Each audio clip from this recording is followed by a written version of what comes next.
really did for a moment seem on the brink of war with Iran. Some users on Twitter voiced their displeasure by tweeting the hashtag "I voted for Hillary."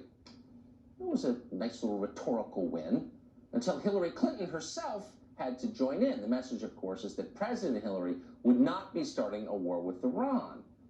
Was that true? Or would Hillary Clinton be maybe the single most likely person in the history of America to start a war with Iran? Remember, as Secretary of State, she bragged about overthrowing Muammar Gaddafi in Libya. How'd that work? Well, they're now selling slaves in downtown Tripoli. Watch.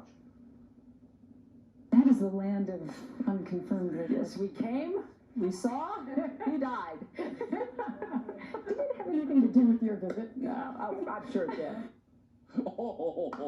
We killed him. Oh, killing people's hilarious, especially when their countries fall apart and slave markets open. Anyway, if anything, Hillary Clinton's intentions toward Iran were even more bloodthirsty. In 2008, which was a long time ago, the first time she was running for president, she warned that Iran had better be ready because she was going to crush them. If Iran were to launch a nuclear attack on Israel, what would our response be? And I want the Iranians to know that if I'm the president, we will attack Iran. Whatever stage of development they might be in their nuclear weapons program in the next 10 years, during which they might foolishly consider launching an attack on Israel, we would be able to totally obliterate them. Yeah, so just in case you didn't remember that Hillary Clinton was the neocon, because she was and is, there you go. One person who may remember is Congresswoman and Democratic presidential candidate Tulsi Gabbard. She joins us on set tonight. Congresswoman, thanks so much for coming on. So whatever you think of Hillary, and I think she's capable in certain ways. I don't think everything about her is bad. But kind of a full-blown neocon, no? Or am I imagining that? No, you're not imagining. I think everybody knows and understands that she is a warmonger, yep. And it is her record. That is proof of it. No, you're totally right. I love that phrase. You showed the clip about Libya. Yep. Look to her influence on going to launch a regime change war in Syria, Libya. You look throughout, obviously, her support for the war in Iraq. Throughout her history, her track record is well known. And I think this is why a lot of people back in 2016 in the general election decided that they would vote for Trump because of what he was saying on the campaign trail about ending stupid wars and bringing our troops home.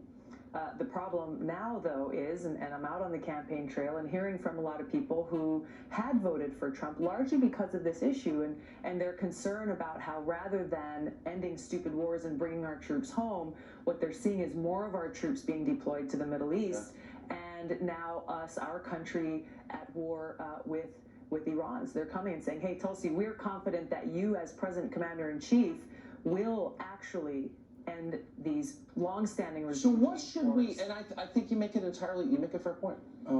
So what should we do going forward? So we opened the show with a call for complete withdrawal from Iraq. You served there in the U.S. Army. I'm the only candidate running for president who served in uniform in Iraq and what do you understand think? Should we pull out? Very clearly the situation there. And yes, for days now I've been calling for our troops from Iraq and Syria to come home. And here's why.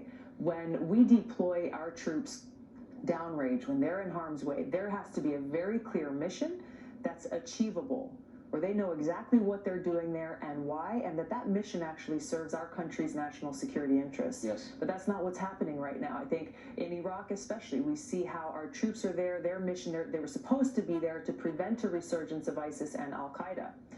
But that's not what's happening now, with the U.S. commander in Iraq announcing a couple of days ago that our U.S. troops will no longer be putting any efforts towards preventing Al-Qaeda and ISIS from mounting a resurgence because they will have to dedicate all of their resources and efforts towards mounting a defensive posture against Iranian forces and Iranian